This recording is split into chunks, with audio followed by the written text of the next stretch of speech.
And we should be live. Welcome back, everybody. Hello again. We're back. So Batch Bros Live is back. I mean, we finished up Bachelor in Paradise, and now we are on to the coveted, I will call it, season premiere of Michelle Young's The Bachelorette. I was looking forward to this one, Josh. I don't know about you, so... Oh yeah, I've been excited for Michelle since like the back half of Katie's season. So let's do it. not even like immediately as soon as I started watching Katie's season, I was over it and waiting to see Michelle. I was like, bring on a real one for me, would you?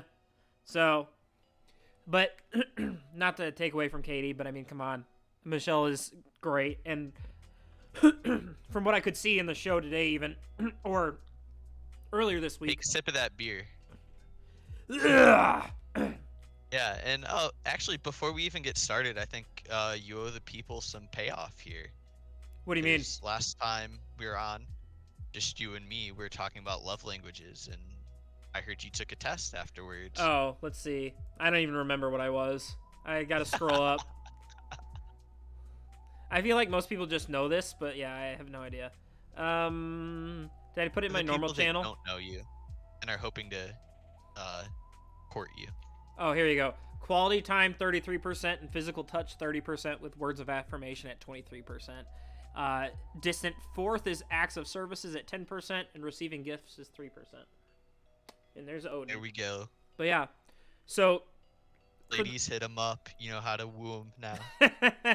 For those of you that are new, welcome to Batch Bros Live. As always, I'm the Han Factor, and I am joined with my normal co-host. I've got Josh, the Tasty Kebab. Josh, how are you? I'm doing great. Yeah. It's finally feeling like fall outside, so I want to light a candle, get under a blanket, and watch some Bachelorette. Yep. We need some wine and we need some dates, so that's what I'm looking forward to. But yeah, got half of it. Yeah, I got wine. There's an endless supply.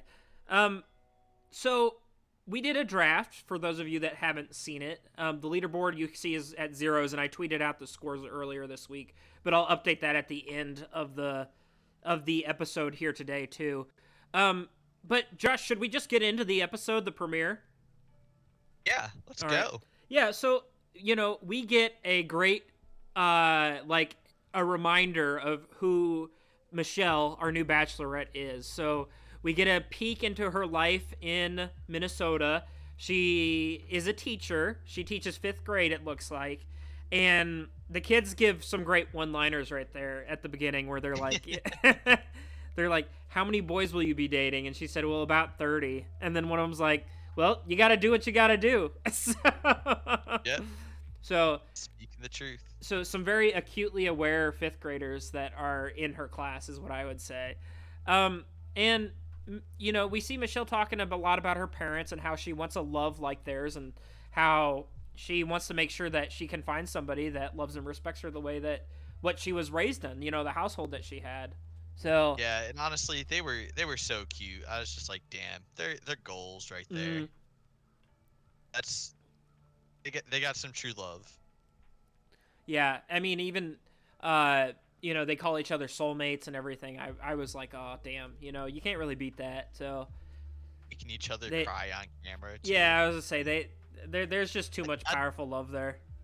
I'd like to think that on camera I'd maybe have like a little bit more control over my emotions, something.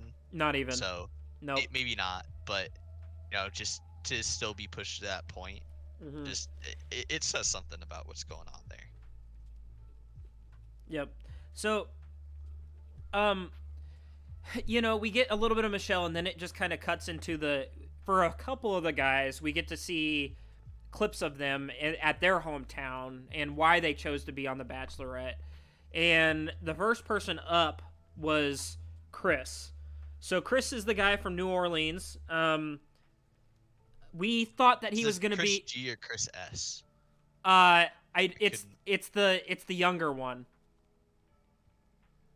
It's the one with that showed up with the backpack later. Okay. Yeah. So I saw him and I looked at his bio and I was like, this guy is going to cause drama. and I still think he will. So, he talks There's about, time. It's only episode 1. yeah, I think he was one of the many men that mentioned about how, like, he loves the fact that Michelle's a teacher and, like, his mom was a teacher or something like that. I feel like a lot of guys mentioned that. And I didn't know that that was a thing, right? Like, everybody wants a teacher. So, I mean, good with kids, maybe, if that's a goal of yours. Uh, Obviously, to be a teacher, you got to have a lot of patience. mhm. So maybe some of these guys are thinking, I'm kind of a child myself. Yeah. Uh, I so think Chris falls into that. And I don't know. He still seems like, based off his intro, which we'll get into in a bit, like, once he meets Michelle, I was like, this guy's a giant fuckboy. So, um, yeah, the next person that they highlight going into the episode is Joe from Minneapolis, Minnesota. So he's from the same hometown. We get quite a bit of him later in the episode, too. But he is some sort of real estate developer in the Minneapolis area, is what it sounds like. yeah. It looked like he flips properties and stuff. From what they showed him working on some projects. Mm-hmm. So he seems like seems like a front runner to me right out the gate with the intro that he got. He's the hometown boy. He does something that is neat, if you will. I don't know. I don't know if it's that cool, really. But he just seems like getting the all-American boy vibes already that they're trying to push on us. Yeah, he's your everyman. He's, hard worker and laid back, Mm-hmm. too. Not like he's got this kind of energy that you just can't deal with. Oh, no. Seems very relatable. He was an immediate front runner as soon as I saw the video. I'll tell you what, like, when I looked at who I drafted and who you drafted, and I started seeing the intros, I was like, man, I'm probably screwed here. Like, because the next person up was Clayton, and Clayton is the good old Missouri boy, who I think's mom is also a teacher. If, gotta stick. Yep, you pulled that line out. Yep, and, he made sure that we knew it. And he's just kind of your good old Missouri boy, Misery as I like to call it, who's coming to find love with Michelle. So we'll see what Clayton brings. And I mean, Clayton also seems like a fan favorite / somebody that might kind of go far in this, don't you? Joe and Clayton, both my guys. Yeah. And so we get Clayton, and then we get Brandon J. Brandon J's the nurse recruiter. He talks about how he raised his brother and, how he wants a family and everything. For a guy that got, like, a specific intro, I didn't really see a whole lot of, like, I didn't really feel like I got a lot of substance or a good vibe of who he really is based off the intro that he got, No, I felt for the most part, as I said before we got on to the stream here, Mm-hmm. I felt like there was a lot of, like, very brief intro to these guys, but not really too much of substance. Mm-hmm. Even with, like, what we were talking about with the things that look good with, like, Joe and Clayton, there's still We didn't really just learn kinda a whole like, lot about him at that point. Yeah. We it's know. there. Yeah. They got their applications in Mhm. to ABC, and ABC approved them. That's about all I can tell about them so far. Yep. And then Nate gets a little bit of highlight before he gets to meet Michelle too. He's one of the guys that I don't know if you can see this, but Odin is literally just like bugging me to death.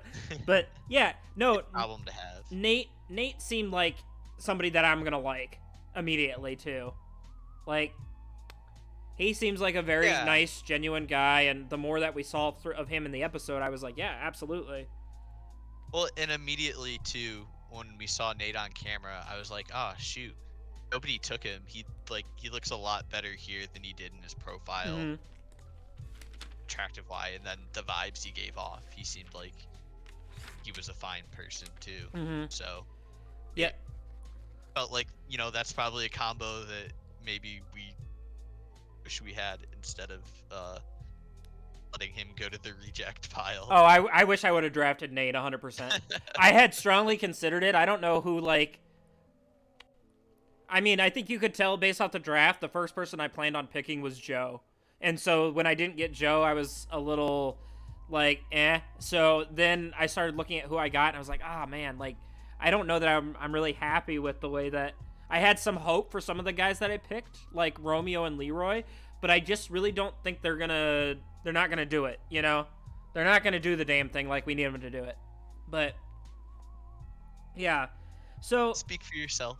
And then the last guy that kind of got a little bit of a highlight was Chris G. You know, so he's the motivational speaker that's Canadian.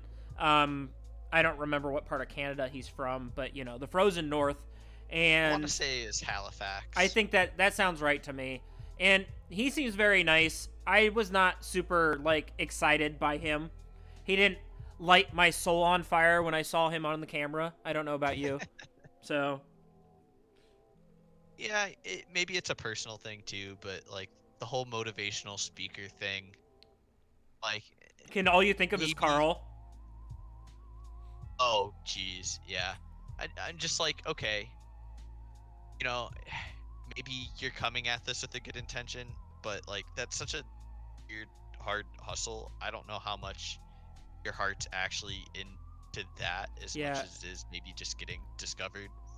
He said something about working with, underprivileged children, too, so I don't know how much that goes into it, but that's cool. I mean, it's nice. If he can make the world a little bit of a better place, I'm okay with that, but like I said, just from what I saw... If he's behind it, good for him. Yeah, but from what I saw, he didn't get me excited. We did get an interesting twist this season, but before the guys even met Michelle, they had Tayshia and Caitlin essentially ransack their rooms and look for things. And really the only thing that I want to just briefly mention before we get into the meat of the episode is Ryan is super sus, as I'm sure everybody on the internet has already discovered. They found essentially an entire booklet of notes of like who he should act like, what he needs to do to be popular and not the villain on The Bachelorette. And it's just bizarre, really, don't you think? Yeah, very weird that you need all these notebooks and folders to tell you how to act and live your life. Yeah, that was what I thought was weird. It's a lot of like notes of like, oh, don't be a jackass. Like he may as well. He's like, don't be an asshole is what he may as well have written down, and that makes no sense to me. Like, do you have to tell yourself to do that? Compliment Michelle on her job. Yeah, that. like, what type of notes are these? How do you function as a human being day to day? I was very curious of that too. I honestly kind of wonder if he has a degree of a developmental disability that doesn't allow him to properly interact and connect emotionally with people. Well, I'm not gonna go that far. Notes. But it is bizarre. It's so bizarre. It doesn't seem like 99% of the people you meet have this need here. It's just it's odd. It's very atypical. Yeah, I mean the whole thing was weird. Not a great sign. No, I mean Tayshia and Caitlin thought it was a red flag. I would have thought it was a red flag. I think the entirety of the United States and the way that this played out was like, this is weird and a red flag. Why would you do this type of deal? So, the way... And even before, just into his intro, without any of this, I was looking at him thinking, man, he kind of seems like a fuckboy. Oh, absolutely. Oh, 100%. So, this was just icing on the cake here. Mm-hmm. Yep. So, Josh, I think the best way to do this is let's go down the list of every guy and just talk about them and what they brought to the episode. Because we only get little snippets of all of them. So let's go from first impression onward and just kind of say what we think and whether we like the guy or not. So the very first person out of the limousine this time was Nate. So, and he hits Michelle with the line, "It's better Nate than never." And that is kind of the opener for Nate. And he just kind of dominates the episode from there, I felt like, right? So you can see Michelle is very smitten with him at the very beginning. She seems like, oh, yeah, this is a really good way to start this. What did you think of kind of Nate's first impression? Um, it was like very innocent and wholesome. As you see later, some of these guys came out with a lot more like upfront sexual kind of greetings. Yep, they hit him with the Tinder responses. And, and yeah, Nate was just like really wholesome and like respectful and seems like a normal dude. Like, trying to maybe build a genuine friend connection with her first, which probably a good recipe for this show here, but and in life even. So I liked him, yeah, and obviously Michelle did too. Yeah, so Nate got 2 thumbs up for me. We do get more Nate later in the episode, so he gets kind of a lot of one-on-one time with Michelle, and they talk a lot about like him being vulnerable and talking about his family life. And Josh, one thing he brings up is that he had never seen his parents kiss each other, and who are divorced now. Yeah. And he found out that his his mother is divorcing his stepdad, or they're separating, who's his best friend, right? Yeah, those are both very odd things to hear. Yes. I thought that was kind of strange too, but I was like, oh, it's really nice that he has that type of relationship. But man, that's gotta be hard, right? Yeah, it could not have been an easy life growing up for him. No. With those circumstances, like, just makes it really hard to have that kind of reliance and positive relationships with your family, I would think. Yeah, well, I don't know. I hope it doesn't. It's going to complicate things to a certain degree with his stepfather if it's his quote-unquote best friend, but it does make things a little bit stickier, and I feel bad for the guy. It seems like everything that he wants, like he seems like somebody that wants a good family and to be with someone that he cares for and everything like that, but has not really seen a whole lot of positive influences in that sense, right? Not to say that his parents aren't I don't want to say that like his parents weren't good or anything like that, but there hasn't necessarily been a success story that he's seen, right? So not in front of him as like this kind of example. So I'm hoping that doesn't like impact him. Yeah. I hope so too. Like affect his relationship with Michelle. I hope that he feels comfortable going forward, opening up more, because I want to hear more about it. Michelle was asking him to open up. He gave a little bit, but it's night one, so he doesn't need to like spill his whole heart out or anything.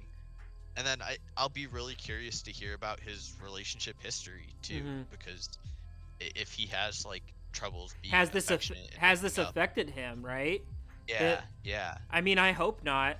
I mean, Nate and Michelle even spend more time later because she calls him aside and they continue to talk, and she ends up giving him even the first impression rose, right? So, and Nate wins the episode as far as I'm concerned. And there's no questions, there's no competition. You get that first impression rose that plants you in there as the front runner, but he was like, he was looking good even if he didn't get the rose. Like, I don't think anybody else got anywhere close to that kind of exposure cut from the episode, right? Oh no, not even close. Just, like, all kind of okay, you're there. Ryan got a lot. Not a few. Yeah. Ryan got a lot of exposure, but it's like not good exposure. At the top of the ladder, everybody else is all kind of flat in there. Yeah. Joe's probably like a rung below them, and then Ryan just fell off the face of the earth. Yeah. So. Oh, you think Joe had like is in a good spot or no? No, I think he's a little bit behind. I think he has to play some catch up. Oh, so not like even behind the rest of the field, like not just behind Nate. Yeah. Okay. I think. So, spoiler alert: Joe gets brought back with the last rose. Oh Um, yeah, but and I think there's some sort of connection there, but Michelle is very apprehensive mm-hmm. for obvious reasons. We'll get into that when we get to Joe. Yep. Um, But but yeah, yeah, I think he's just a little bit behind. But yeah. Nate definitely at the top. Oh, 100%. I like Nate. I want to see more of Nate. He wins the episode. He was the first out of the limo, and he just kind of never let off the gas, as far as I'm concerned. He just kept going, and he just kept moving further ahead. I felt like. Yeah. So, next out of the limo is our good friend Romeo, who decides to hit Michelle with the bilingual Romeo and Juliet telling and ask her to be his Juliet. And I didn't think that was smooth. I thought that was incredibly cheesy myself and cringy. Um, I mean, it's fine. Some women swoon over Do you think she foreign liked it? languages, like French. Yeah, I think she thought it was cute. I don't think she was like off put by it at all. And Mm-hmm. also, being a teacher, I think she's a little more inclined to like somebody who's educated. So both the fact that he is familiar with Shakespeare He's a and another mathematician, isn't language. he? He is. Yeah, he's Yeah. not stupid. So I mean, and I would assume that means yeah, like he's an intellectual relatively, and Shell probably appreciates that. Mm-hmm. And I don't remember him really getting any significant one-on-one time with her after the one on the meet, right? Do you? No, I think he was complaining at one point, or like worried that he didn't get to talk to her. Yeah. So So Romeo kind of falls into the category of he's there. I would like to see more out of him. I did think his opener was cheesy, but I don't have anything like he doesn't go into the loser pile of the night to me. Like, yeah, like I think that even if it wasn't like the greatest opener mm-hmm. for him to Michelle, it's still enough of something where she's like, okay, we could have a connection if we get to talk, Yep. because he's not just some meathead out here. Yep. So Next, at least tabled for later. yep. So next out of the limo was somebody that we didn't really see anything of moving forward, and that was Jack. So Jack was the I think he's like a retired Army veteran or something like that, Yeah. or something along the lines of that. He had an excellent suit on, I will say, but he was otherwise incredibly boring. He said he wanted to play tug of war with Michelle's heart, and that was the end of it. And I saw nothing else of Jack, and I felt like Michelle was not into him at any point in time. Like, Nope. yeah, he got out of the limo. She Not at saw all. him. She was like, "All right, next." Yep, and that's Mm-hmm. that's about all there is to say about Jack. Okay. He didn't get much exposure to Nope. like throw off any red flags. Just Mm-hmm. Michelle just wasn't into him, All right. and that's gonna happen night one. Yep. Oh, absolutely. You gotta. It's like a flash in the pan sometimes. If you don't make that impression, then sometimes you're already dead in the water. Clayton came out next. Clayton is our Missouri boy, who did something weird. I think he brings out a yardstick and has Michelle spank him.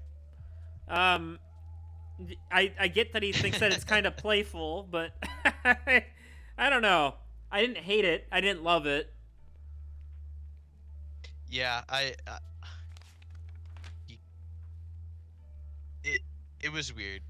I felt like Michelle could have just gotten out of it if she really didn't want to do it, and Mm-hmm. been like, corporal punishment isn't allowed in Minnesota, so sorry.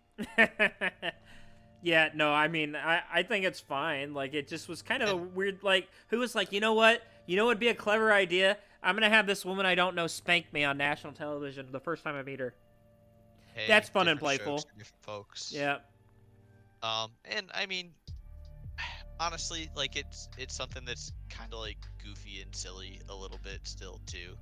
So, I mean, he said several times that he was really nervous. Mm-hmm. Um, and maybe if he thought Michelle was going to be nervous too, that could be something that just like, gets her to laugh and like get some weight off of her Yeah. shoulders there. Well, he Be does like, confident. What the hell am I doing? I'm smacking a man in the ass. Yeah.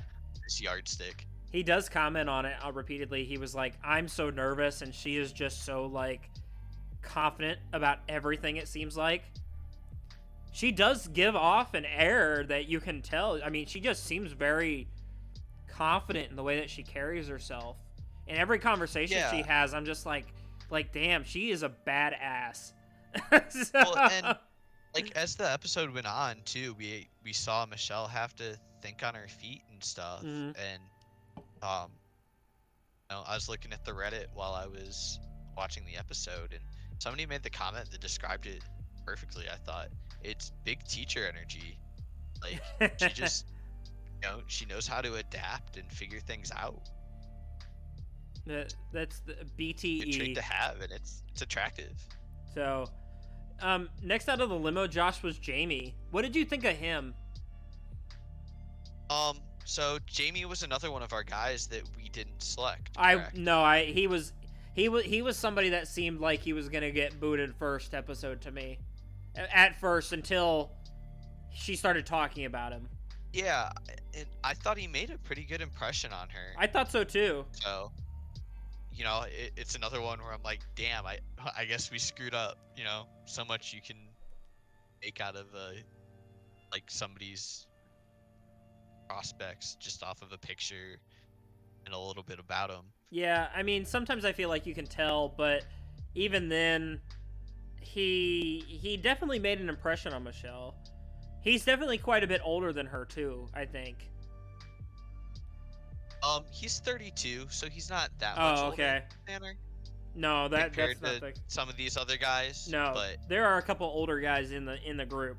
So, but she said Jamie caught her eye. That's for sure. Yeah, he did well for himself, and I'm sure, like, if that continues, I'd expect him to get an early one-on-one date here. So, and then next out of the limo was Chris G, and Chris G is the Canadian gentleman who said a lot of cheesy shit to Michelle that I also was just like, man, this is just cheese. It's cheese on cheese on cheese. And I just was like, oh, I don't know. I didn't Chris G fails I didn't really buy any of that. Okay, either. good. Because I was like, Chris G is kind of like, I don't know. He just seems... It felt like he's throwing out cliches and stuff. Yeah, he seems cliche. That's a good way to describe it. Everything he has done or I've seen so far in this limited window of a person that I get to witness, it seems cliche. You got to be real and be yourself with this, I would think. So I don't know if it's just that's actually who he is, or if it's he feels like he needs to be this form of a person to win Michelle's heart. I don't know. We'll see. It's early. It is. The next group of guys were kind of not make bang, a whole... Yeah, it was like bang, bang, bang. They're not going to make an impression night one. So, Alec, don't remember anything about him. Yep. He's the engineer. Yep, and that's about it. So, no impression of him. He looked very sweaty, I think. I mentioned that on a few people. That's the one thing I remembered. I was like, wow. I was like, where are they at this season, Josh? Do you know? Are they back in the Southwest? Missed it. Okay. I think they're probably back in California, and recording I believe started in August, so it should be pretty hot. Yeah. Out there in a suit. Okay, so Alec, uninteresting. Malik. It was Malik. Yep. Malik comes out, also does not make an impression.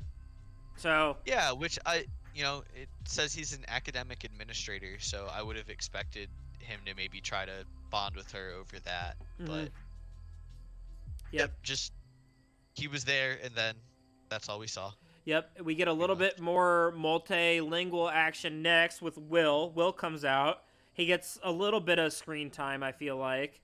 Um, Will seems like somebody to me that's probably in the upper half, but not like he's not anywhere near like Nate at the moment for me. Yeah, yeah. I would put him on the top of Hmm. average, but yeah, Hmm.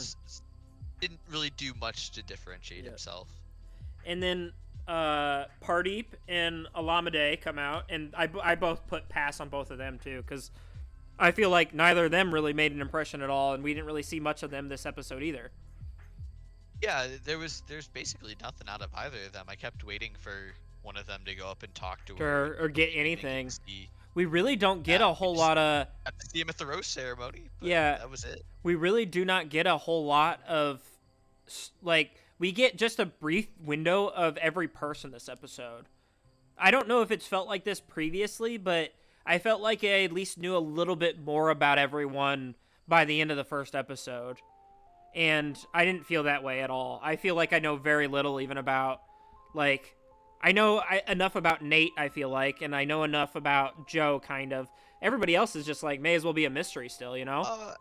I think you might be having a little bit of Mandela effect here, Mm-hmm. because I I'm pretty sure Hey, Kirsten, by the that way. like season to season, yeah, you get a little bit out of like a few people, but there's still half the Mhm. cast that gets a rose in the first week that Yep. comes around the next week, and you're still like, who the hell's that? What's he doing here? Oh yeah, I know. I think that's gonna happen with a few people. If we hadn't done the draft, I wouldn't know sure. who half these people are still. Oh, absolutely. This is the most informed I felt going into Oh, the season. yeah, trying no, to I agree. remember who people are. Yep.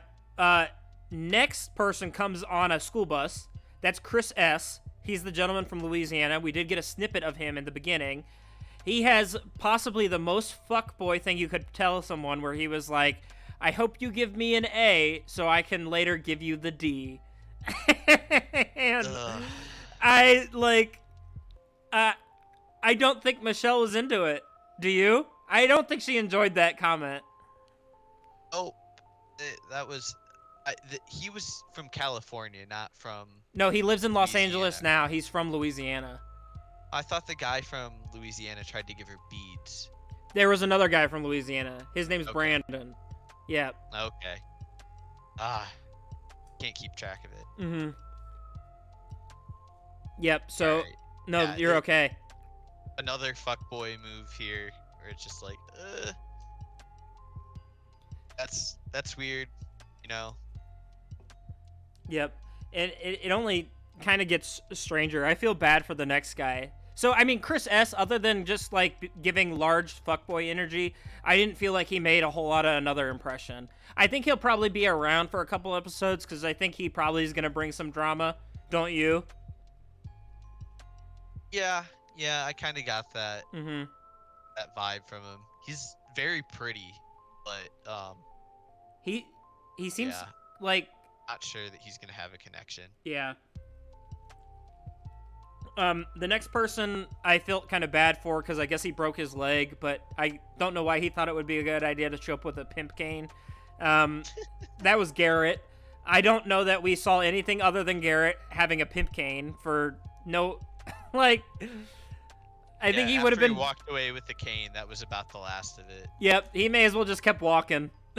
At that point, I said to myself, I was like, there's no way this guy makes it through the episode. There's no way. And so he, just keeps stroll in and stroll right out with your pimp cane, and it'll be fine, So, yeah, that was him. And then Casey starts playing the hand game with Michelle, right? So, gotta flip them. Yeah, that's a good first date kind of thing. Kirsten, I thought the same thing. So Kirsten brings a point up here where she said I would have had more respect for crutches. And I think it would have just been like, oh yeah, I'm the guy with the broken leg, not the guy with the pimp cane. Yeah. No, we They haven't bring it gotten to up Rick. though, like wondering if he really needed it too, because it almost looked like it could have been something where it's like, I'm just gonna try to do this to stand out, and maybe didn't really need it. It seemed Yeah, weird. like you could have gone with the boot, since it's just his foot. Yeah, I don't know. It, like I said, he may as well just kept walking. Just walk out. So, Casey is an older guy for sure, right? Like, Casey was much older than... Yeah, Casey's 36. Oh, sorry, I gotta reach for something. Yeah, so that puts him at 11 years older than her, right? Well, how old is she? She's 28 now? 20, yeah. So he's 8 years older than her. So that's something we saw a lot of on Bachelor in Paradise, where there was an age discrepancy between, I won't call it discrepancy. There was a significant age difference between a lot of the couples that ended up getting engaged, right? Because Joe and Serena were pretty significantly far apart, and then Mari and Kenny were even further. So yeah, 8 years is much shorter than those relationships that we had there. So and there's a big gap between Riley and Marissa as well. Oh, there is? I didn't even know that. So yeah. So Josh, what do you think is like a normal age range then yourself? Like, obviously there's nothing that's quote unquote normal, but yeah, I mean, so like the cliche is kind of like half your age plus 7. No, that's not it. To establish like your low bar, but I mean, it kind of depends. After you reach a certain point, it's really just like, are you guys on the same page with where you're at in your life and like your experiences and stuff? Yeah. You're certainly less likely to be there though if there's somebody who's vastly different in age, Not to say that it's not going to happen, harder, but yeah. It doesn't eliminate you if you're way off. It's just, you're going to have to actually get to those connections really fast. Yeah. And figure that out to make sure. Well, because I think there's just going to be a natural bias to be like, okay, well, we are on different pages. It's either like, I guess one person could say, I remember where I was X number of years ago. Well, let's put it this way. I wouldn't date you then. So let's put it this way. I don't think Casey's going to fail because of his age. I think Casey's going to fail because she's not interested in him. So yeah. I think he's doomed in the long run. So I saw a lot of people make this comment about Casey too. They thought that he is a Dax Shepard doppelganger. He looks nothing like Dax Shepard. Nothing. I see it. It could be like his second or third cousin. I went to middle school with that I think looks more like him. I was not impressed with that. I did see that. There's somebody else that got brought up, and I'm trying to remember who they said their doppelganger was. I'm sure you saw it, but maybe you can remind me. I don't have any. Or was that the only one off the top of my head? That was the only one that I remember seeing. I think there was maybe you'll think of it as we keep going. Yep, that's true. I was like, I think saw maybe Brandon J. Being, that old picture of the Rock and the turtleneck and the chain.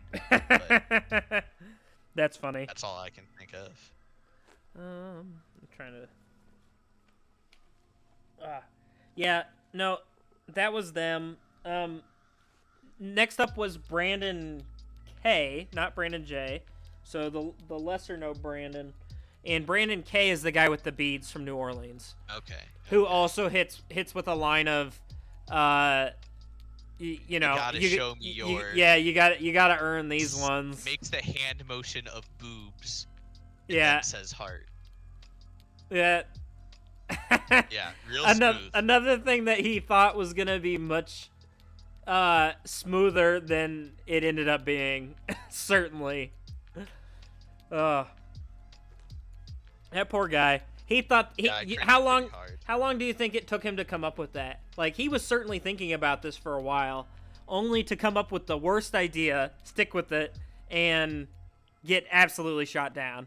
No, I feel like if I go on to the show at any point, I'm gonna talk to you about my opener and stuff. Oh, I'm 100% gonna workshop did you this not, with everybody. And be like, hey, this is what I'm gonna do. It's a good idea, right? Mm-hmm. And if he did, nobody was like, no, that's a fucking terrible idea. Yeah, he's got bad friends at least, right? Yeah. Or he needs better friends, is what I would say. If they were like, yeah, that's a good idea, do it. Yeah. Better friends. Ask your mom what she thinks of that one. Make her show you her boobs. That's, and his friends are probably sitting in the corner like, yeah, do it. This will work great. They probably took bets on whether he'd actually do it or not. Maybe. That seems possible. Where they just said, okay, maybe he wouldn't actually even do it. But he did. And he suffered the consequences. Josh, the next guy out of the out onto Meet Michelle was one of the guys I drafted that I immediately regretted drafting, and that was LT. Because I don't know what the guy sounds like. I have no idea. I don't think he said a single word, but he showed up without pants on. Yep. And like a tuxedo tuxedo banana hammock. What the fuck? that is the move right there. I was like, I guess maybe one more 38. That's the vibe. Oh god, I was like, I looked at our draft, and I looked that I had drafted him, and I was like, it's doomed. It's doomed. And I'm gonna end up with 38-year-old yoga guru Lewis. I don't know what you expected. He's got. Hey, we're not out. We're still thriving. I don't think not dead yet. No, I think I make it. I think we'll be okay. I don't actually, but yeah. Other than the fact that he showed up with no pants, I don't think he brought anything to the table. So yeah, I'm really interested because he does end up getting a rose. And yeah. I wish I could talk to Michelle and ask her what her thought process was there. I thought I was doomed. That was a shock. I didn't think he had a snowball's chance. No. He seemed like a guy that was going home day one as soon as he got out of the limo. And I was like, maybe he did something wild enough that he gets to move on. But yeah, I mean, he's quite a bit older than her too. So. And he's at least more interesting than Casey. Lewis, I would have respected it if he walked out in ripaway pants and just pulled them off. Oh, that would have been funny. I think I would have liked it if it was just ripaway come pants. Out the banana hammock? No, that just ruins it. No class. No class. Oh, that's funny. All right. Kirsten's been hinting at her favorite person. Is this your favorite person in the entire episode?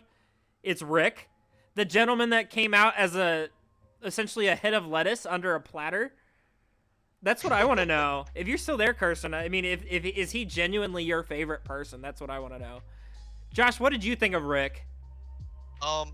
So I kept looking at Rick's face, obviously, since I guess that was the only part we could see. Yes. For the majority of the episode. I was wondering how tall he would be the entire time. Yeah, I was watching it with my friend Sofrita Lynn, who's playing with us, and we're kind of wondering the same thing too. And I felt decently good that he had to be tall, because if you're already short, that's just gonna link the memory of being short. Oh, we stay in our short kings. Oh yeah, not everyone does. I was about to say I stay in our short kings too, but it would have been pretty great TV had he come out and he was literally standing on the platter or something like that. He was standing the entire time, not sitting or kneeling on the. Right. So. Yeah. So, I just staring at his face for so long, I got the feeling that it looks like he's constantly ready to cry. Yes. Just something about his eyes. Thank you. I was gonna say the same thing. Hey, are you all right, bud? No, Rick seems like Rick kind of gives me the vibes that he's gonna be like, why doesn't Michelle pay attention to me? I feel like he's gonna be very whiny the rest of the season. Yeah. I was kind of thinking the same thing too, where he's just he's gonna come in with this really cheery attitude off the bat, and then just be super negative when things aren't going his way. Yeah. I think you also drafted Rick, William, and I was surprised by that pick. I think he's actually going to do okay this season, But I feel like I'm gonna get very irritated with Rick, honestly. Like, he just seems like I think you said it really well, Josh. He just looks like he's about to cry at every moment, and I don't understand why. I mean, just genetics, probably. Like, you know. No, he just doesn't seem like he's like. I mean, he honestly kind of plays into it too, though. It seems like he just. It's like, oh, Michelle's not paying enough attention to me, blah blah blah. That's just kind of the vibe I got. Kept kind of being like, oh man, when's she gonna come and it's get her entree? I think it's the way that he talks. Yes. So. Which that was also cringy to me. You didn't get to see the beginning of. I didn't think he was funny. Season. You can say that that he wants to make her laugh, but he didn't do anything funny. He was just he was in a platter. Yeah, he didn't have like a one-liner or anything. No. Really to pair with it. It's just that uncle that shows up to Thanksgiving and always is like, "Aren't I hilarious?" Yeah, I'm doing this bit. You get it, right?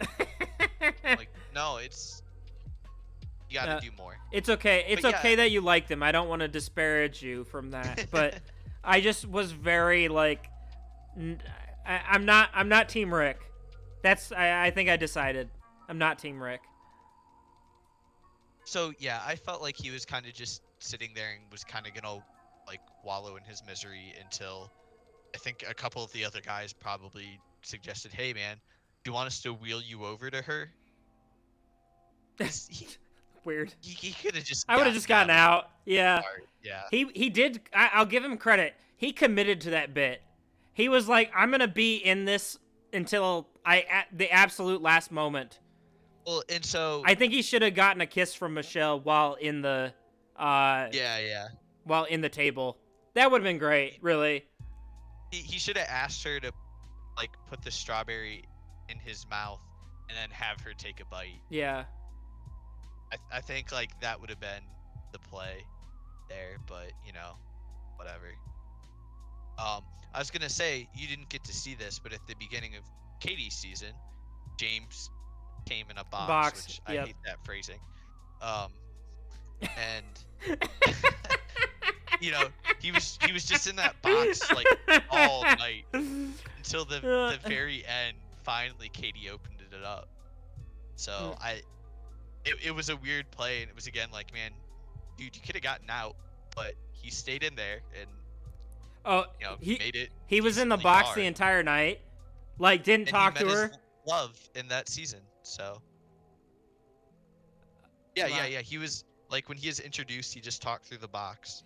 I think we had no idea what he looked like. Didn't even get the face. Yeah, not to talk about James too much because he's not on the season or anything, but like James is a very good-looking guy, and like you saw him handle conflict with like the whole Aaron Ivan situation, and I felt like he was very poised. I mean, I'm Team James. I like James. I think he would be somebody that like I would want to be friends with. I'm jealous of how good looking he is because I'm over here looking like freaking the offspring of Shrek. But other than that, well, I don't know. I think more women would be into me if I was like the offspring of Shrek, right? But fair enough. Anyway, I think we've talked about Rick enough, don't you? So yeah, let's move on. Let's move on to Ryan. Kirsten's happy now. Yep. Let's move on to Ryan, who brings the ice cream truck, who brings the drama, who brings the misspelled notebook with Bachelorette on it, and all the creepy notes. Yeah, I mean, we kind of already touched on this, Josh, but it's just so weird to be able... Oh, they already brought Ryan onto the... We need to get famous, Josh, so we can bring these people on and just talk to them. But... Why do you need to write notes to try to tell yourself like to be a good person, right? It just it's bizarre. It is very weird. I guess we kind of went through this pretty quickly, but can I say how weird it is that they decided to have Caitlyn and Tayshia go through people's rooms? I didn't think much of it. It is kind of strange. Some people were saying that they thought that Ryan was a plant. Oh, the I felt producers here. I felt like the notes were a plant, honestly. It was so bizarre And that yeah, so I heard a lot of people say don't that be a too. dick. But um, so I saw a tweet Yes, Carson. from Ryan's ex-girlfriend, Yeah. and she was like, "No, that's actually just Ryan. Like, he had me write notes for him about like what he needed to improve on when we broke up, and like needs reminders on how to not be a dick, how to like That's so weird. not like be the villain." It's very, very strange, and I got like huge sociopath vibes from him. Yeah. I mean, I'm concerned that A, he doesn't know how to spell The Bachelorette, which is the show that he's currently on. I mean, it's just concerning. It's just like, I'm glad that Michelle did not enable this behavior by any means, because Yeah. it's like, it's kind of like when it's that meme where it's like, here's, don't you like these roses? And it's just a box of red flags, you know? So, Well, and yeah, so even if like he is legitimately doing this stuff, like it wasn't like how to like be manipulative and everything. mhm. If he needs to like have all of that to function and have relationships with people, that on its own is just a red Concern. flag, and Yeah. I wouldn't want to handle it. Well, it's kind of like, you know, they always say be yourself, and Ryan said, fuck that. So, I'm gonna be somebody I'm an asshole. else. I'm not gonna be myself. I'm gonna be literally anyone but me by taking meticulous notes on what I think these people are like and trying to pretend to be them. It's weird. I don't really have a whole lot else to say other than it's weird. And I mean, can we talk about how great it was that Michelle was like, show me the evidence, right? Right. She said, I want to see these notes. Will you show me these notes? And he was like, yeah. How do you say no, right? First of all. But Yeah. At this point, she's like, okay, yeah, go for it. Yep. And she saw what she needed to see and sent him home. And good for her. And I just felt like she handled that situation so well. I don't know about you, Josh, but I was just very impressed with the way. She handled it very well. She like didn't freak out about it. Mhm. Really, not like beyond the extent that anybody would anyway. And then I loved what she did afterwards, where she's just like, yeah, some weird shit happened, but fuck it, like we're here to do this, so let's do it. I'm not gonna She didn't harp on get it. upset. She obviously and, doesn't yeah. know him well enough to really like have that personally affect her too much, which is good. So Yeah, and like not to rag on Katie at all, but I felt like there were times on this season where something happened and that just got in the way of her everybody else's journey. relationships. It's like, okay, well, you just gave this person all this camera time and you're letting it affect you now, which I mean, yeah, it's gonna affect you regardless, but like you can choose to dwell on it or you can choose to move on. And Michelle made the choice here to just move on. Like she has 29 other men that she can go and talk to. I mean, I think it's early enough that you can say that and just be fine. I think she says something along the lines of that she will not start a relationship on a group of red flags, and I was like, yes, absolutely, do it. I was like, yes, Michelle, keep it coming. I want to see more. I was kind of revved up. Ryan writes things too down, like, so make it seem like you're interested in that stuff, like things that she's interested in. Yeah. Like that's it's also literally weird. His stream of consciousness. He's not even pretend to be interested in the things that they like, right? He's not putting it in a delicate kind of way at all. Yeah. It was weird. I guess so. My point kind of was that like it's really strange that they decided to like go through these guys' rooms and stuff prior to them meeting Michelle. They had to have seen something. Yeah, I think the producers like probably noticed.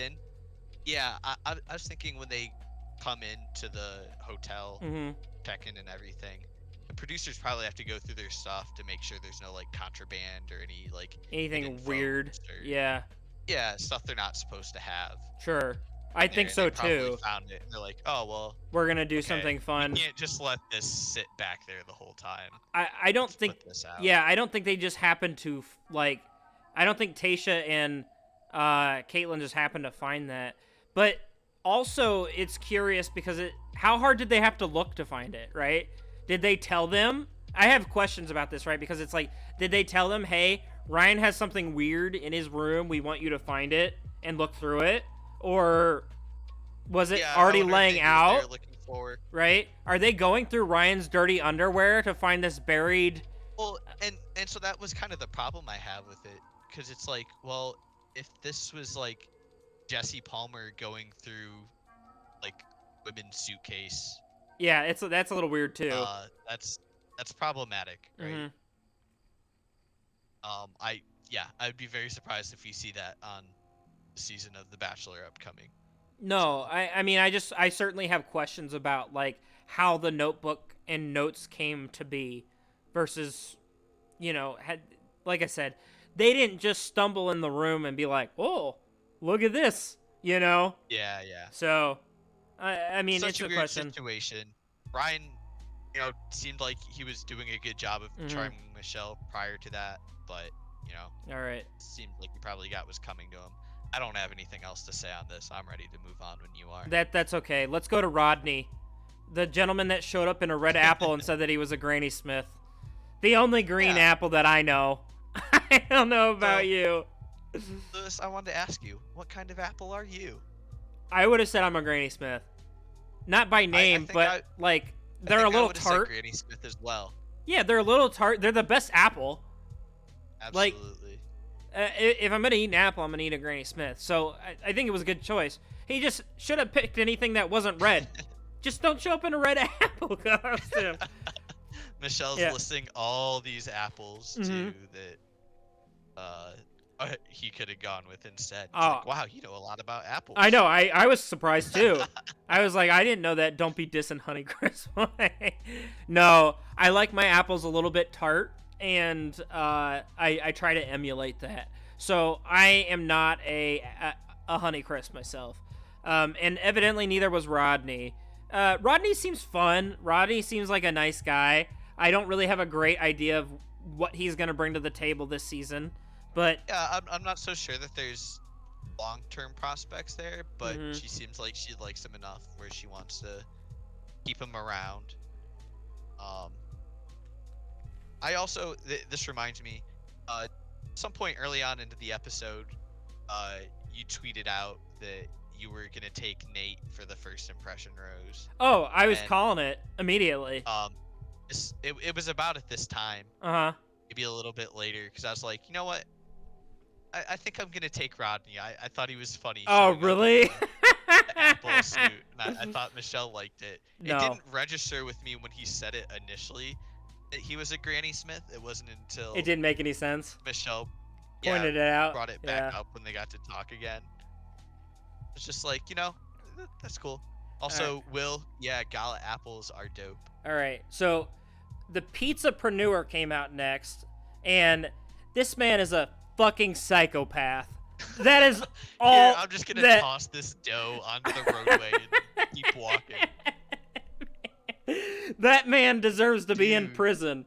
That is all that I gained from he likes cannolis. I fucking love cannolis. That was great. Oh, cannolis are great. Yeah. But I thought he was gonna try to do the Lady and the Tramp thing with the cannoli. That would have been cute. Here, take a bite. You take a bite. All right, let's finish it. Now we kiss. That's a lot of that's a lot of cheesy filling. That's a lot to fit in your mouth too. Yeah, spaghetti. Yeah, that's what.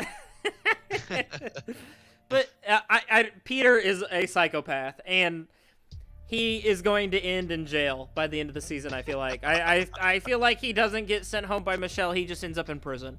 That's what I'm going with. That's my hot take. That's my other prediction for the season. Yeah. So not a fan. I think Peter didn't make our draft list either. No, she should have sent him home when he threw the pizza dough into the ground. I'd be like, what type of fucking animal are you? Rolling their eyes, like, really, we have to go pick that up now. You didn't They even had to do go. anything with it. You just I threw know. it up in the air. Oh We my gotta go get goodness. that intern to make fake rain again, and also, Yeah. oh god, like this motherfucker threw it on the ground. He was like, "Oh, I'm gonna do something cool with it. Just wait." You know, it's like when you like see a 6-year-old say, "Oh, you know, you want to watch me do something cool," and then they're like, "Oh yeah, that was great." Right. He was like, I killed that. You know, in Peter's head, nothing went wrong. He thought that was amazing. And everybody else, I was like, this guy is crazy. so yeah. Daniel came out. He was one of the 2 firefighters on the show this season. And he showed up in his garb and on a toy fire truck. And also called Michelle a smoke show. So we've got that sticking around. Yeah. I don't know I feel about like that was an intentional phrase at this point. Oh, I would love to be called a smoke show, right? You are a smoke show. Oh, thank you. You know how to get to my heart. I think words of affirmation was lower actually. It was 3rd. Yeah, okay. So, you know, middle of the road. So, You said it was 23%, so. yeah, it's like a fourth of me. So, I don't know. I feel like maybe it's because of the people that coined the phrase smoke show that it feels like some people don't like it. Definitely the guys on the season didn't do anything for the word's reputation, but I mean,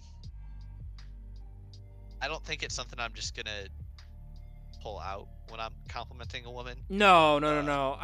So I don't think I'm gonna lead with that, but like maybe when I have something established and yeah, okay, there you go. complimenting her, where you know I can read if she doesn't like it, I can just never say it again. Yeah. And, like if she's flattered, you know, can continue to pull it out, but yeah, you know, then we got PJ coming out too. Yeah. Well, I didn't think it was douchey when Daniel said it. I do think it's douchey when Chasen says it. But yes, PJ shows up with the full long fire truck with all the sirens and the gadgets. I made the joke sitting here watching it like, well, seems like he might be compensating for something compared to Brandon. Or not Brandon. Daniel. Daniel, yes, Yeah. thank you. So, yeah, I mean, we'll see. PJ's mustache is not as creepy in person. So No, he looked much smoother, and I also noticed looking at his picture again, in his headshot they have for him, he's kind of got like half of his smile pushed up too. So I think that in combination with the mustache didn't look great. Oh, I thought he was gonna be super creepy, and then I regretted not picking him. He seems like a pretty cool guy. I think that's gonna be a good pick for our friend Sam. Yep. Brandon J, I did not like his entrance at all. He shows up in a bed, and like, it's just kind of like, oh, I don't know. I kind of cringed at that myself. I don't know about you. I did not like it myself. Did not like it. Okay. Yeah, it seemed a little weird. So yeah, you know, says like the line, "Oh, I just want to get a feel for what it's like to wake up next to you every day." Yeah, I don't know. Yeah, but there's also the other implications going on with this position here that maybe you don't want on your introduction to No, God no. this woman. It's kind of like it's just slightly better, if not worse, than "Show Me Your Boobs" that Brandon led with. Oh, hey, hey, I don't know you. You know, show me your tits. Like, that's creepy. That's inappropriate. That's not. That doesn't like, work. That doesn't work. Yeah, like, don't do that. Be better. That's all that I have to say. But I wrote down question mark on this guy. I can't even picture who he is on the top of my head. Is Spencer? Yeah, so he was Bill's #1 pick, the guy from Cleveland. Oh, okay. I remember now too. Yeah, I don't He got remember just what a his little bit intro of time. was. Yeah, there wasn't too much. They kind of like really rapid fired through a few of these guys. Oh, It's yeah. like, okay, they are. Yep. And on to the next one. Yep, like the one after that is Brian, who does a little bit of a dance with Michelle and then tries to dance with her later too. Doesn't really make a whole lot of impression. They don't really show much of him at all. He's just kind of there, right? Mm-hmm. And then one of my favorite entrances that I've seen in a while was Jomari, who was up next, who has the suit on, only to have the rip away sleeves and the deepest voice on the entire Oh show. my god, I thought that he was gonna get through just based off of that. Oh, I can't believe he got sent home. Oh, I know. Spoiler alert, Josh. I mean, come on. We've revealed a little bit here. Yeah. So. Yeah, I was very disappointed there. I wanted to see more of Jamari. Oh, I did too. I think he's a good-looking guy too. So I don't know what it was in him that Michelle was like, nah, we're good. Yeah, I don't know. That voice, I was just like, man, he can get down low. Holy crap. So, but yeah. I'm sure he's getting a lot of ASMR requests after. Yep. More rapid. I see Edward comes up next, and he brings some sort of bowl, and then we don't get any more from him. Oh yeah, he does like the soothing. The bowl spin voice. Thing. I was like, okay, next. And Michelle seemed to be like, okay, that's neat. Yeah, very uninterested. You don't see anything more of him. Yep, and then Leroy takes a selfie with Michelle. I like Leroy. We still get some more time with him. Yeah, but and I like the Polaroids. Mm-hmm. So. Yep, and it's pretty cool to hold on to if it works, even if it doesn't. Yeah, I thought it's a good memory, right? Like that's a fun thing to remember. So, Martin is his name, Josh. So we need to establish what the rules of the bet were. Yeah. So he does a backflip. He's flipping out for Michelle or doing backflips. It was kind of a weak backflip tue. I mean, he was in a like suit. But he was in trousers. That's not easy. That you got to give him some credit. I'm not saying that it should have been easy or anything, but maybe like read the circumstances here and go with something else, because like, all right, I guess if you rip your pants, maybe like Michelle will be sympathetic or something to you, but like it seems like it's a high chance to fail unless you get the execution perfect. You're not really coming out looking great here. So, I thought it was fine. It's fine. He's a personal trainer. I'm sure he's very athletic. But I would have liked to see more personality. Yep. So fast forward, Josh, to the last guy out of the van is Joe, who says he's from Minneapolis, and so it'd be great to go home with her. That's kind of funny. I thought that was kind of like more the playful side. But yeah, go home together. I mean, Josh, they already know each other. She slid into his DMs. Yeah. Like, what? seemed like it was prior to her going on to Matt James's season. I would hope so, right? So yeah, they end up having a conversation, being like, "Hey, what happened?" Because we were talking, and then we weren't. I just never heard from you again. Mm-hmm. Michelle kind of put it playfully, like, "Oh, I guess you forgot to send that last message, right?" Yeah, I mean, she called him out. She obviously, they had to have been talking about some serious things, I think, if it like actually bothered her, right? Yeah, and if she remembered him too, because if I could remember all the girls that ghosted me, like I'd have the to memory. have a great memory, yeah. I'm no elephant, so. Do elephants have good memory? Yeah, they're known for their good memory. Okay. And goldfish are down at the other end of the spectrum. Okay. But yeah, he kind of just gave this reasoning of, well, I was busy with work. There's this murder, all that. Yeah, and I didn't like it. Kind of like, that's kind of some bullshit in terms of like, I was in the same area. It was around the time of the George Floyd stuff, and she's like, that affected me too, but I was still like here to talk, and I would have been more than receptive to you saying, hey, You need space. sort things out through all this, because it was a very difficult time for a lot of people, especially in the Black community. So it's like, yeah, It seemed like a bad excuse to me. yeah. If you're not feeling it, you got to just come out and say it. Yeah. And like, I understand Michelle's hesitation as we go on in the episode, where she's like, okay, well, what's changed? Is it actually that like he's feeling better about it and he regrets that he like stopped talking and like thinks he missed his window and wants a second chance?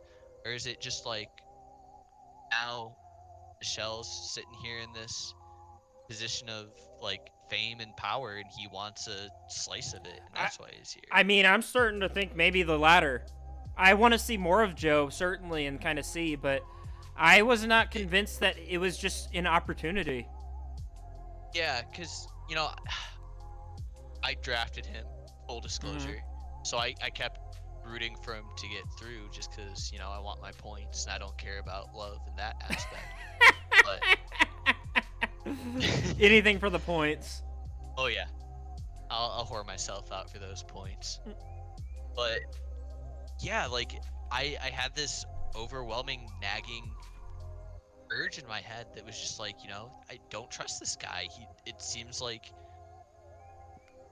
Michelle's this attractive, great woman. I mean, how could you just like not be interested in her then, and then all of a sudden come back to it now, like to the point where I feel like him not messaging her back had to be like a form of it was a form of disrespect, but it had to be like somewhat intentional disrespect there too. If she had slid into my DMs, there's no way. There's just no way, right? Like, you respond. Yeah. Oh, yeah. And it's one thing if you're sitting there, like, thirsting over her, you're carrying the conversation. No, she said specifically it sounds like they had a genuine interaction, yeah. She initiated a lot of it. It sounds like they were at least talking for quite some time for her to remember it and kind of feel bad about it. But yeah, she knew his last name. Yep. Even. So, I mean, I don't know what dating app they're on and how all that works, but I would imagine that, if she knew that, she probably, like, got a little more out of him. Knows a little bit out of him, right? So, yeah. I mean, I don't know. She's on, like, Raya or something in that. There's your last names, but... I don't even know what you said. Raya? What is that? Through like, Tinder, Bumble. It's like the elite kind of... Oh, like the really attractive people? The one that I didn't get invited to? Attractive, famous people. Like, you have to get an invite. I'll put a Twitch affiliate on my bio and see if it... you actually need to be referred to get onto Raya, too. Oh. So. Well, then we're fucked. I know. Oh. Until we get someone from the show onto our podcast. Then they'll be our in. All right. So, Josh, let's get to the rose ceremony, okay? You okay with that? Yep. Okay. So just going down the list, because there were not a whole lot of surprises, I felt like, Nate got the first impression rose, so he was exempt from the rose ceremony. Yep, and that wasn't really any surprise there, because we didn't really see her talk to anybody else that deeply. It was the Nate show. Just him and Joe, and I guess Ryan. Yep. Ryan's gone. Joe's on the fritz. So definitely going to Nate. Yep. And then Jamie gets the second rose. Jamie, the biotech, I think he's a biotech CEO of some sort. But has a lot of swagger, I think is what Michelle said at some point. And so we'll see kind of what happens with him. Leroy gets the third rose. I was excited about that because, like I said, I like Leroy quite a bit. I want to see more of him. He seems fun. Yeah, I liked him. And then Martin. We got the reveal of Martin. Just amazed because that's the first time we hear his voice or hear his name said. Yep. right, because he didn't get it in the intro. Mhm. I was disappointed because it says he's from Miami, and I saw See, somebody say he's Colombian, so I really, really thought it was going to be Martine. well, that's But another bet lost for Josh, egg in my face. and Yeah, yeah. we'll have to come up with your punishment for that. We'll sort that out. Yep. See what I can do next week. So Spencer gets the next rose after that, and then Yep. Table Rick, not Pickle Rick, Table Rick. Yeah, I guess she liked him enough. There's enough of a that's kind of what I said bond too. there. We got to talk. She liked him enough that it wasn't and then Clayton, Peter, and PJ are next. So Peter, the pizzapreneur psychopath, gets a rose. So there's hope for everybody. For some reason. Yep. Malik, Romeo, and Daniel get roses next. So not really surprising there. Then Brandon J, the gentleman that showed up in a bed, Will, the multilingual gentleman, and Chris S, the ultimate fuckboy, all get roses. Rodney, the Granny Apple Smith, of her eye. yep. Alec, who I barely remember anything about, he's an engineer, and Pardeep, who showed up in a nice suit, and I don't know what he sounds like either, because I don't think we heard him talk ever. So, Yeah, first Indian guy on the Bachelor to get a rose. to get a rose, okay, yeah. I'm glad you prefaced that, because I can remember at least some contestants that were sent home week 1. So, Chris G gets a rose. Casey gets a rose. Alameda gets a rose. And then the last 2 roses go to LT and finally Joe. So I couldn't believe LT got that rose. But then she I was surprised Michelle too. takes a break before that last rose, really Trying to figure out who consider she wants whether to or get not it to. trust Joe. Yep. So that leaves us with the people that got sent home being Ryan, Jamari, Edward, Garrett, Brian, Brandon K, and Jack. Anybody in that list, Josh, that you were surprised went home? As I said before, Jamari. definitely surprised about Jamari. Yeah. Looking at the rest of it, not really, I guess. Yeah, I feel like Were you Jamari could surprised? have easily replaced JT or LT, excuse me. Yeah. When I look at the guys that made it, I really feel like Jamari and LT were probably interchangeable, but otherwise all the rest of the guys I kind of was like, I think they're probably not going to make it through the week. So, Yeah. just based off Makes sense. the vibes that she gave off when she met them even. So, Right. yep. So, let's get to the points for the week. So, each person got 2 points for each person they selected that made it through for the first week. They got 3 points if they gave the person, if they picked the person that got the first impression rose, and they lost a point if they drafted Ryan. So We'll use those 3 points going forward for the date rose then, right? yep, that's fine by me. So I selected Leroy, Romeo, Jack, and LT, and as I mentioned, Jack went home, so that gave me a total of 6 points. Josh, you selected Joe, Malik, Martin, and Clayton, all of which went through, so you got a total of 8 4 for points. 4, baby. Yep. Connor selected Brian, Garrett, Daniel, and Edward. He went 1 for 4, which gives him a whopping total of 2 points. Will, He did say that he was selecting based off of his taste, not Michelle's. well, so obviously they like different they things. don't overlap that much. There's not a whole lot of overlap there. So, Will drafted Spencer, Chris S, Rick, who all made it, but we took a point away from him because he drafted Ryan, so that gave him a total of 5 points. Sophia drafted Will, Brandon J, Brandon K, and Jomari, so that leaves her with 4 points because both Jamari and Brandon K went home. And then, last but not least, the unselected rejects of the group all made it through, including the first impression rose, which gives them a grand total of 13 points. So, Wild. yep. Right now, in the lead, we've got a total of 13 points in the lead for the people who were not selected by us. Josh and... Oh, I forgot to add Sam to the list. That's hilarious. Sam also has 8 points. He didn't lose anybody. Let me work on getting him added to there real quick. And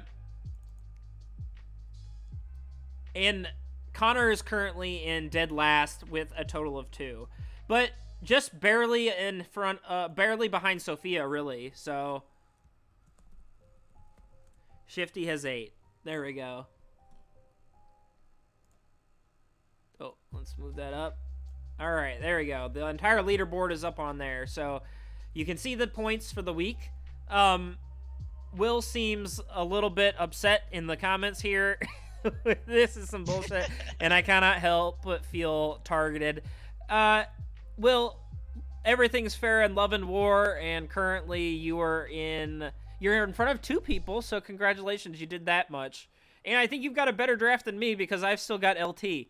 So, Josh, what do you have any? How you start, it's how you finish. Josh, do you have any closing comments for the episode today? We're back next week, and I'm excited to get to know these guys, see how their dynamic develops under these group dates, and get to know them better, see who Michelle likes. Because honestly, I can't say out of everybody we've been introduced to and who's remaining that there's anybody that really like stands out to me to be like, oh my god, I think this guy is great and they should be together. Yep, I am not there with anybody either. I want to see more of Nate and Leroy. I want to see less of Joe. And that's what I think I'll leave everybody with. So, next episode should be coming up here on Tuesday. I'm excited to watch. I hope you guys enjoyed the show tonight. And as always, I was joined by my good friend and co-host, The Tasty Kebab. Thanks, Josh, for being here.